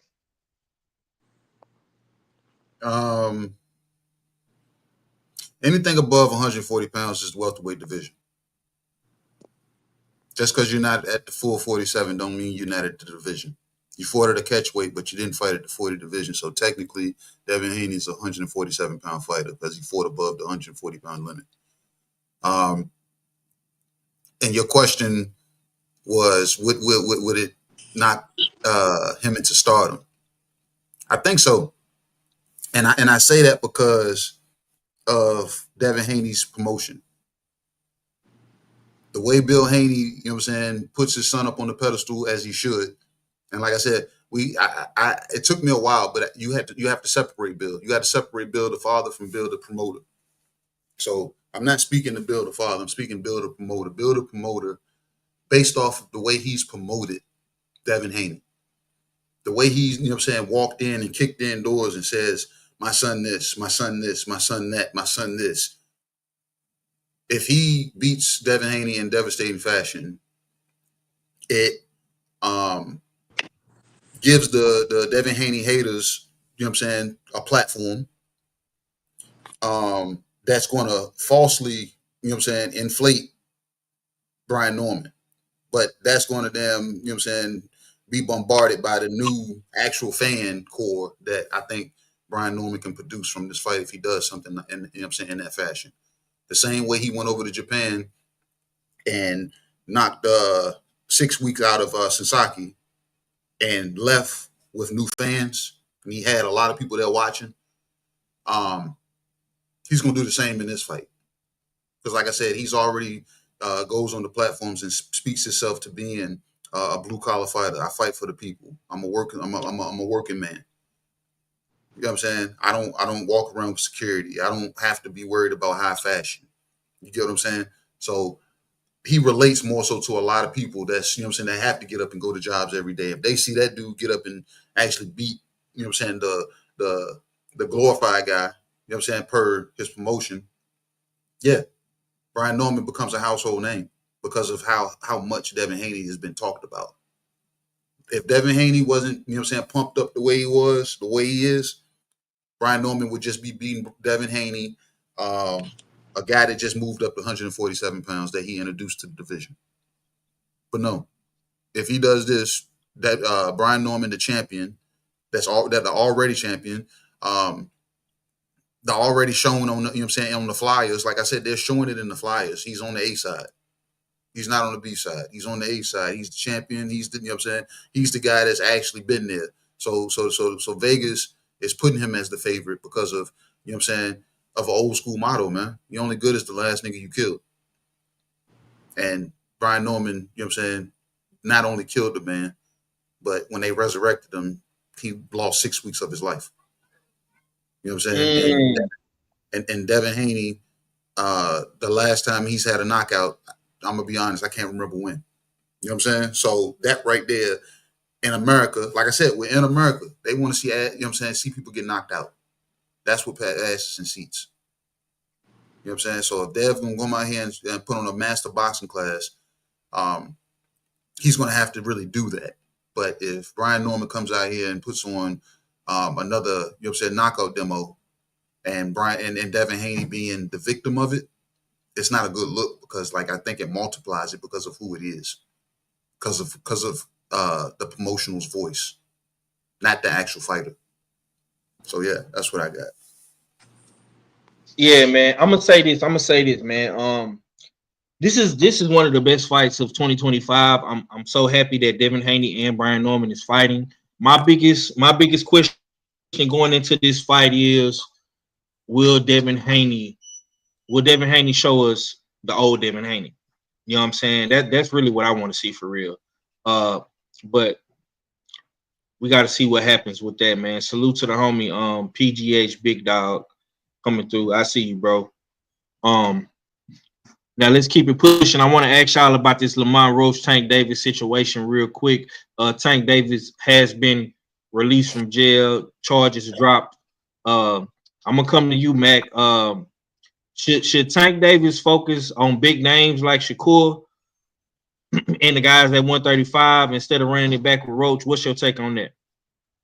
No, we need that run back, champ. We got to get that run back, champ, because Lamont won that fight. I don't want to hear about no draw. We need that run back. Yeah, he can go get one of them top dogs afterwards. But yeah, I need that run back. Anybody that don't believe so, y'all ain't a fan of boxing. This is why we like boxing. It's the same reason we wanted Floyd to run it back with McDonald. You know what I'm saying? It's the same reason you wanted Canelo to run it back with Triple G. And this is the same reason we want Tank to run it back with Lamont. We need that get back. We got to see what it really was, because we feel like the refs cheated Lamont, and we want to see the true outcome. We wanted to run it back. So you can get them other fighters. We can do that afterwards, win, lose, or draw. But we got to get that run back first, Joe. My boy say you want to see that get back. Also, I'm gonna ask you, bro. Did Tank Davis dodge the rematch with Lamont Roach by letting the rematch stall for so long? I almost feel like he's trying to do that. In my opinion, I believe it deserves an immediate rematch. There shouldn't be any other fights between that, because of the fact it was a draw and the controversy behind and the circumstances behind the way the fight went down. But yeah, this whole stall out, and I'm not gonna blame it solely on Tank. Once again, we're quick to blame the fighter when the fighter obviously isn't in full control of his career.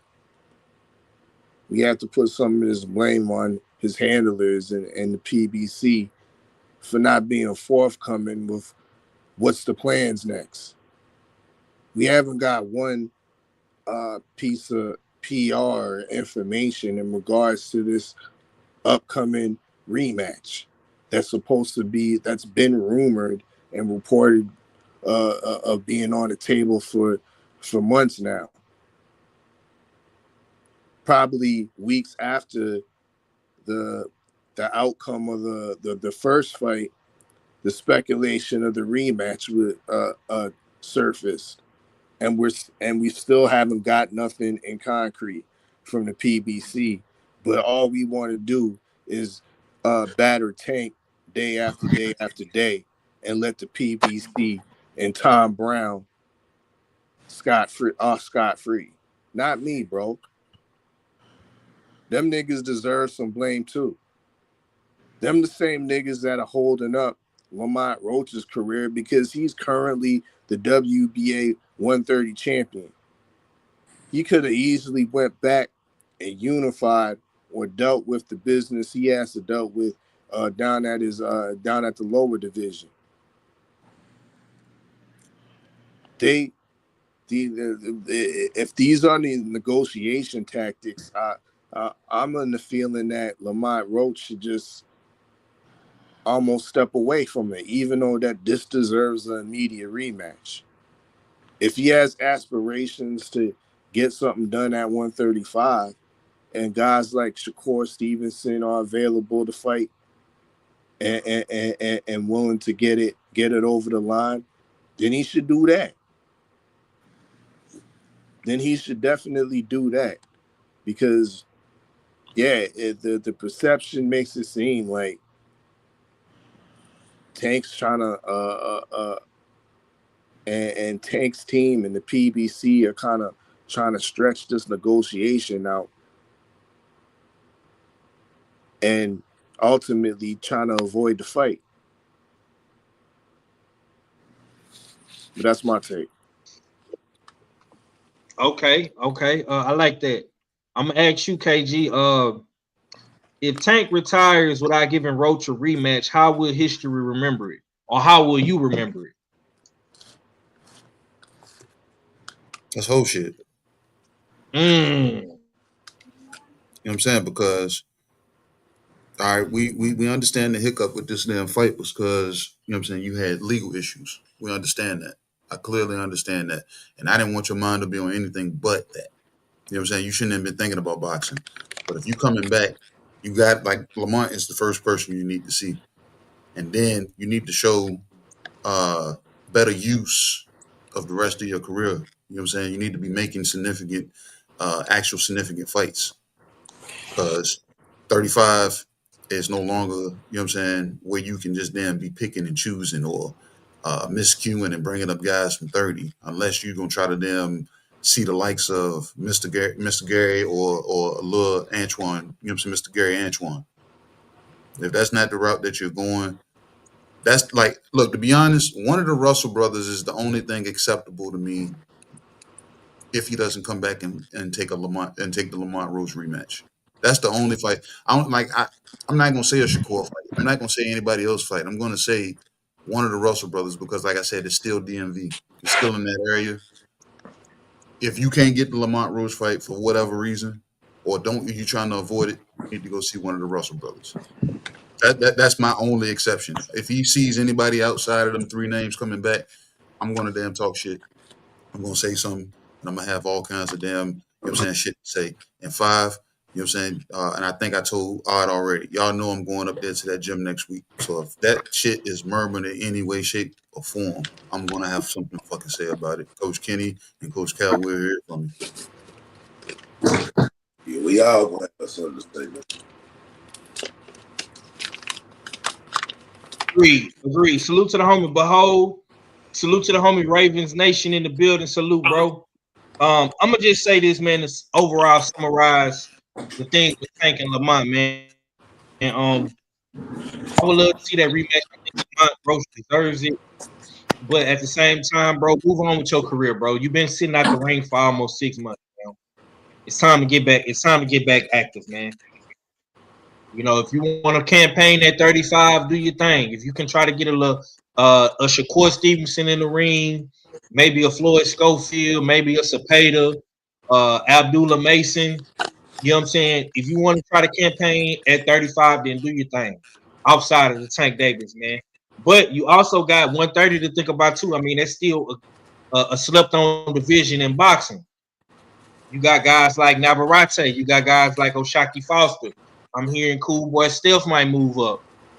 I see you kind of half-ass entertaining the hometown throwdown with you in one of the Gary Russell brothers. If it's Gary, Mr. Gary Russell, or if it's Antoine, you know what I'm saying? Like it's a bunch of shit out there for you to possibly get, bro. Like keep your options open, bro. You sitting around waiting for Tank Davis is not looking like the best play to make right now, honestly, because Tank ain't saying nothing. His team really not saying too much of nothing, so we don't know what's Tank next move. You know what I'm saying? And you got to keep it pushing, man. It's a lot of bigger fights out here, you know, outside of the Tank Davis shit. Okay, real quick, we gonna move on. Me and KG talked about it a little bit on Friday at 150 at 154. I definitely want to talk about it with Mac and and I want to pose this question to Mac. Now, Mac, you kind of been on Keith Thurman helmet for a little minute, man. But it's being rumors that Keith Thurman and Fundora is fighting October 18th. And I'm gonna ask you this: does Keith Thurman still belong in the conversation at 154, or is he just chasing one last payday with the Fundora fight? How do you feel about that, bro? It's a good fight. I'm not gonna lie to you. I would like to see that fight. I know Keith Thurman is out here chasing ghosts, but at the same time, man, you gotta keep fighting and get yourself back out there. The only way you're gonna get these big paydays is if you're fighting somebody that's worth fighting. For this Fundora fight is a championship fight. You can't take nothing away from it. Go out there and handle your business against somebody like this. Win, lose, or draw. This is a good fight. I'm willing to watch this fight. And it's not just Fundora. It's a few other fighters that's out there. But this one is a great fight. And I just remembered it is something I hope you talk about today because I got to get something off my chest since we on 154. But this is a great fight. Mm-hmm. Great fight. Okay. Is you talking about Vergil? You talking about Boots? What you talking about? Right. Damn right. Okay. We gonna spend a block on that. We gonna spend a block on that. All right, fella, I'm gonna come to you, man. Let me ask you this, man. How do you feel about the Keith Thurman and Fundora fight?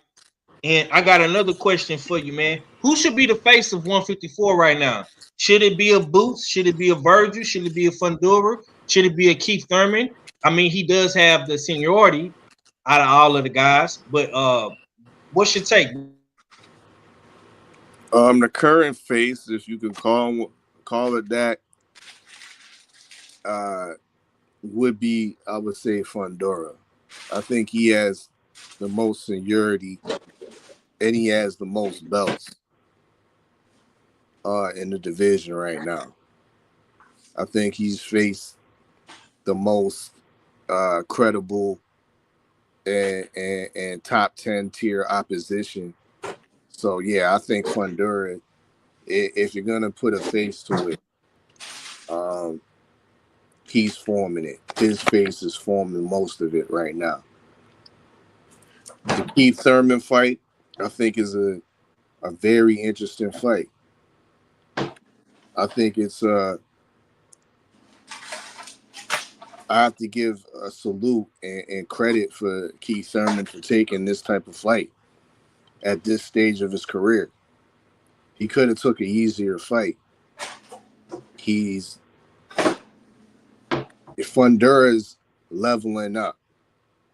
He's getting better as the fight as he continues to fight and go through the opposition. He's learning how to fight from the outside as well as mix it up on the inside. He's showing an excellent killer instinct.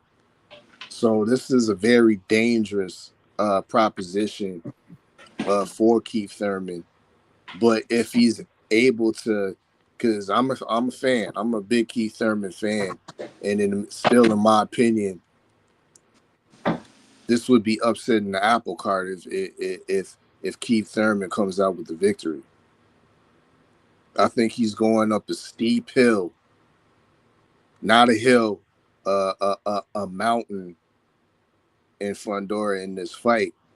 But with that being said, Thurman has the boxing IQ, and I still think he has enough athletically to give Fundora quite a bit of problems. Once again, enough problems to upset the apple cart. So will Thurman be the new half of the face of 154? Because to reiterate, I don't think there's really a full face until there's a full undisputed champ, or there's a guy that's recognized as the lineal or the Ring Magazine champ, something of that status. And we just haven't got there yet. There just hasn't been enough unifications and enough back and forth between the top the guys in the top 10. So it still remains to be seen, but Fundura's at the top of that pack. Yes, sir. Okay. Let me slide down to KG, man. Oh, this is a good one I got for you, bro. Who's likely to be undisputed, to become undisputed at 154 in the next 2 years? Jerron Boots Ennis, Vergil Ortiz, Fundora, Bakram, or Xander Zayas, man? Who you got being the undisputed king at 154 in the next 2 years? And this is only because they fucked up. Everybody at 54 fucked up. They could have got this guy up out of here and forced him out of the division and sent him up to 60, 68, 75. They could have sent him up out of there and got him up out of there, but they didn't beat him up enough. Brian Mendoza, you know what I'm saying, showed y'all the blueprint. You know what I'm saying? And nobody's followed it since. And it's sad because, you know what I'm saying, this kid is going to evolve because he realized in himself now, I'm the tallest nigga in this division. I can fight from the outside. I can make these guys work harder than they damn have to. I shouldn't have to work so hard on the inside, knowing I can fight on the inside, but I put them at an advantage because their arms are shorter and they can hit me. Where do I grow at an advantage where they can't hit me? I need to be more so on the outside. And my outside is across the street for these niggas. You know what I'm saying? They can't reach me. As Fundora keeps growing and if they keep letting him grow, and I don't think Keith Thurman is the guy to beat him, but Keith Thurman is the guy to polish him going forward. Fundora is going to be a problem going forward for everybody at 154 pounds with his damn, you know what I'm saying, freakish, you know what I'm saying, attributes. And him coming into himself to realize I can fight on the outside. And he's dangerous because the motherfucker can fight on the inside also. He shouldn't be there, but surprisingly enough, he can be there if you guys try to drag him there. So y'all are going to catch hell once he understands the science behind his outside fighting range. And he's going to then pick y'all apart from there. And he's going to put y'all in position that y'all going to have to dip and dodge and try to slip and slide through certain shit. Ain't going to be no hokey pokey playing with this guy. You got to really get your head off the line and it's going to have to be so far off the line that you're going to have to get him off balance. Because if you don't, his jab is only going to get better. I don't think, you know what I'm saying? Like I said, as long as he fights from the outside and gets in and fights on the inside the way he needs to and boxes from the outside, Fundora is going to be a hard, you know what I'm saying, a hard, tall, towering inferno to actually beat.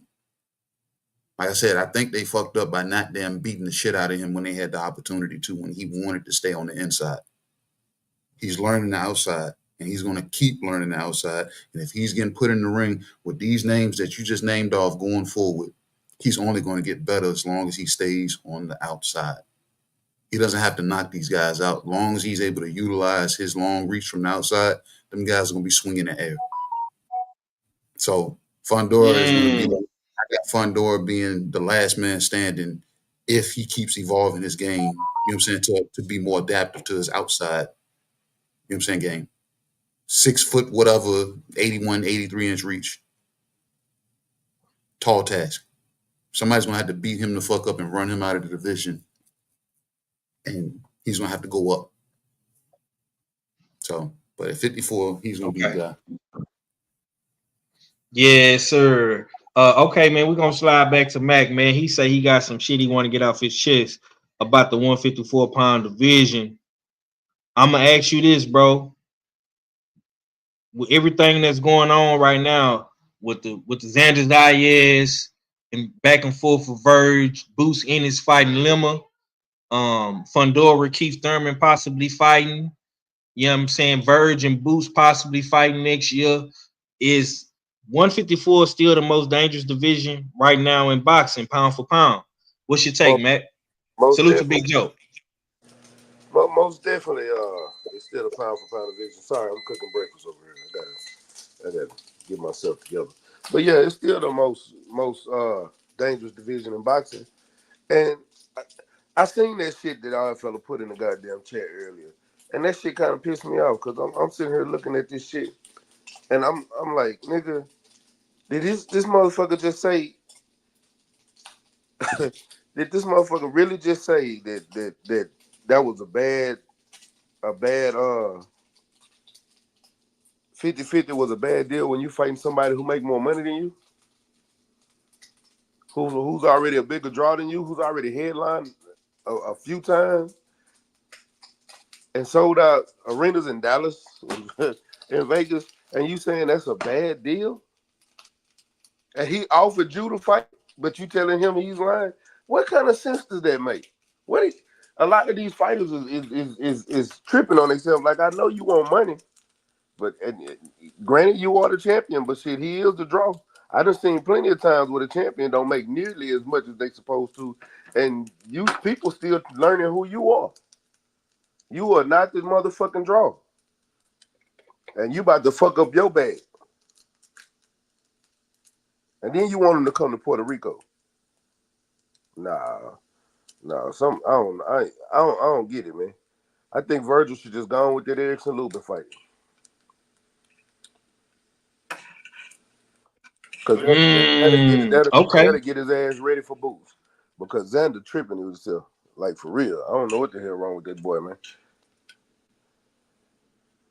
Like, that's some that's some wild shit. That motherfucker must be out of his rabbit ass mind. And you know, I cake for fighters to get their money, but sometimes, motherfucker, you got to look at it for what it is. Because I guarantee you, when you fight Vergil, that's gonna be your biggest payday. And he offered you 50-50. Nigga, you know, Golden Boy fighters don't offer 50-50. The fuck? Come on, man. That's actual factual. we seen the email. Our fella, I want to ask you this, bro. We kind of skipped past it, but I want to ask you about the Nick Ball and Sam Goodman fight, man. Now we did have controversial judging in the featherweight fight. And Shushu did tweet out and say that, you know, my man's was fooled. What's your take? What's your take on Nick Ball, man? It seemed like Nick Ball, the walls are closing in for him. They trying to put him up there with Monster, put him in there with Monster, New Way next. Of course, you still got Shushu Carrington, as his mandatory, I believe. How did you feel about watching Nick Ball, man? And how do you feel about him possibly fighting, Shushu, Monster, New Way?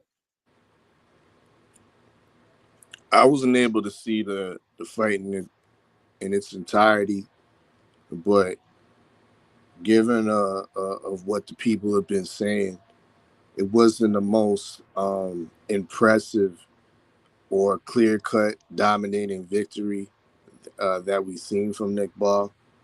It seems like a lot of people were giving Sam Goodman a decent amount of rounds. A lot of people were complaining about the wide scorecards, that it should have been closer.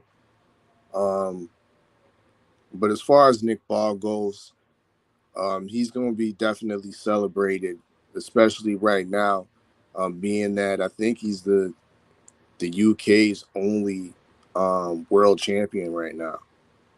So, of course, there's going to be that added push and fanfare for them to get him into the big fights, and the New Way's the big fight. He definitely represents a bigger fight, unfortunately, as opposed to Shushu Carrington. But all these fights, whether it's Shushu or New Way, make for great and entertaining fights. Because one thing, if you want to discredit some of Nick Ball's boxing acumen, because I think he's a decently skilled fighter. Decent defense, decent chin. He has a good style for a guy of his size. He's a very diminutive fighter. So, but what I was leading to say is that the man's entertaining. So regardless who you put him in there, whether it's Shushu or Inoue, we're gonna be guaranteed a fight of the year type fight, especially up against that type of caliber of talent. Nick Ball's showing that he has the skill set to hang with these guys. He has the skill set to be leveled up and get the nod against a guy like Raymond Ford, which is, I think, to this day, is the best victory on his record. So who are we to kind of point our nose and say, almost feel like Nick Ball ain't ready for a New Way fight? But that's my take. Yes, sir. Yes, sir. Salute to the homie Teach in the building. My boy Big Joe once again, man. Usual Suspect Sundays, man. I appreciate everybody for tuning in. You know what I'm saying? We finna get ready and get up out of here. I got some moves to make. Once again, man. KG, real quick, my brother. Let the people know what you got coming and what time you and Thomas doing the show. Shit, man. 7 p.m. Eastern Standard Time. We Tales from the B-Side. Episode number 13, you know what I'm saying, with Tay Jones. Hello, world. We out here, me, Tommy's from the Bronx. We're going to talk to Tay Jones. Tay Jones going to come tell some stories, you know what I'm saying? We're going to talk a little shit, tell some stories. And if y'all tapped into last week's episode with Johnny Rice, y'all know that was a good one. Anything that y'all tapped in before that with Ross Thompson, y'all know that was a good one. If y'all tapped into the one before that with Money Powell, you know that was a good one. And if I get it correct, did I get it correct? If you tap into the one before that, we had Slick Nick Sullivan, you know what I'm saying? So and so forth and so forth. And then we had Randall KO King Bailey. So like I said, man, it's plenty to gather there. A lot of tidbits, a lot of gems. And I know Tay is gonna come give it up tonight. You know what I'm saying? So damn, that sounds crazy. He's gonna come tell some stories tonight. Hey, yo, you gotta put a pause on that, right? Yeah. Pause. Tay ain't giving up a damn thing. He gonna come tell some stories, my brother. He coming to tell some stories. Hey, but hey, but look, y'all tap in. Y'all get a chance, man. Y'all go over to Dev Shop, usualsuspect6.com, man. You know what I'm saying? Go get y'all a damn clean fighter tee. I think I'm gonna get me one, man. It's pretty cool. You know what I'm saying? I got some kicks, you know what I'm saying, some sneakers that can go with it. Whether I wear shorts, some sweatpants, some jeans, I wear it to work. You know what I'm saying? Clean fighter, man. Like our fella said, man, you dress clean, you fight clean. You know what I'm saying? Because you fit the description. Yes, sir. Mac, let me get some last words from you, my brother. Appreciate you for joining the show, man. I know you had your wonderful night last night and you pulled up on us. Appreciate that, bro. Man, you always say I don't be pulling up on you like that. You know, as soon as I seen you live, I slid through. Like I woke up. Yes, sir. I woke up this morning and first thing I did was I turned YouTube on because I listen to YouTube in the morning. It's like little stories or something to get me going with the sound. And I said, "Oh, Fire Live. Shit, let me hit this link." I ain't even clicked the YouTube channel. I just seen you live. I said, "Let me go check to see if I got this link." And jumped up in the bit. First thing woke up this morning. I hadn't even got the crust out my eyes yet, man. I was in this bitch. Man, yes, I sir. appreciate Yes. it. I know next week I'm back in school, so I'm gonna be on a little hiatus, you know, starting Tuesday actually.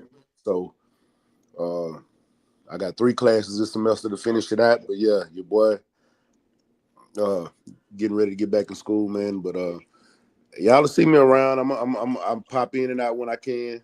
For the most part, I'm gonna be focused. But yeah, I'm in this thing, man. Appreciate y'all. Yes, Great sir. show, man. Yes, sir. Yes, sir. All fella. Yes, sir. Appreciate that. All fella, go on, take us home, man. Indeed. I mean, another dope one, early morning edition of Usual Suspect Sundays. Once again, salute to 503. And you know what I mean, for pulling up the platform. Be on the lookout for season 2 of the US6 fight pool. You know what I mean? That's going to be commencing coming up in September, second week of September. So that Canelo card and all those championship fights and big fights on there will definitely be pick'em. So if you're interested in doing boxing pick'ems week after week, get a dig, get some more info, contact one of the usual suspects, because yeah, we definitely gonna be back in session for season 2 of the Usual Suspect 6 fight pool. Make sure y'all shop usualsuspect6.com. Make sure y'all tap into usualsuspect6.com for latest boxing notes and quotes and whatnot. And yeah, it's your favorite, yet your most hated odd fella. Salute to the usual suspects, and I'm Gizon. Yes, sir. And on that note, man, we gonna get up out of here. Before we go, man, I gotta play the latest and greatest new video, man. Shouts out to KG and Art once again behind the scenes working. You understand me, man? Always putting together dope visuals for the family. And yeah, man, y'all be sure to have a great Sunday. KG did all the editing, you know what I mean? So I mean, give it up to him. You know what I mean? It ain't just me and me out here. Yeah. I ain't put. I said KG and Art. Oh, my bad. I heard. I put the smooth vocals on it though. Nah. Yeah, you put the vocals down real smooth. Nah, but shout out to my brother, man. Shout out to my brother, man. You know what I'm saying? Hey, to everybody listening, me and him do a lot behind the scenes, you know what I'm saying? More than y'all will ever, you know what I'm saying, ever know. You know what I'm saying? More than y'all probably can fathom.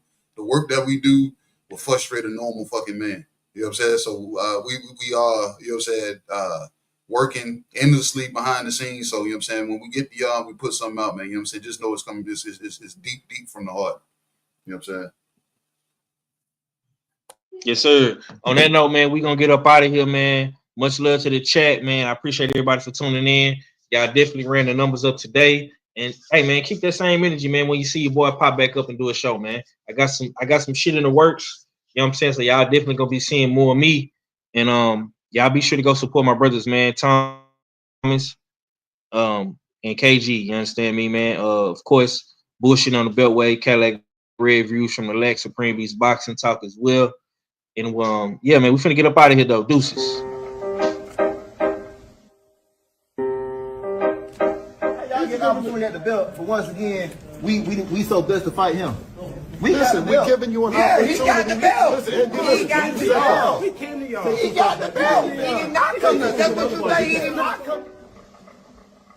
No matter how they try to belittle you, attack your character, create lies and false narratives, understand two things. We dress clean and we fight clean. Salute to the clean fighters. They claim that this community is so drug-free, but it don't look that way to me. And I started thinking to myself, man, what did he do to make them niggas that mad? The usual suspect. You know, I'm not having it. Everybody's a suspect today. Title holder and still undefeated Gabriel El Capitan Maestre. How is that? And this gets done too by a bunch of cowards at ringside that never took a punch in their life. I'm sick of it.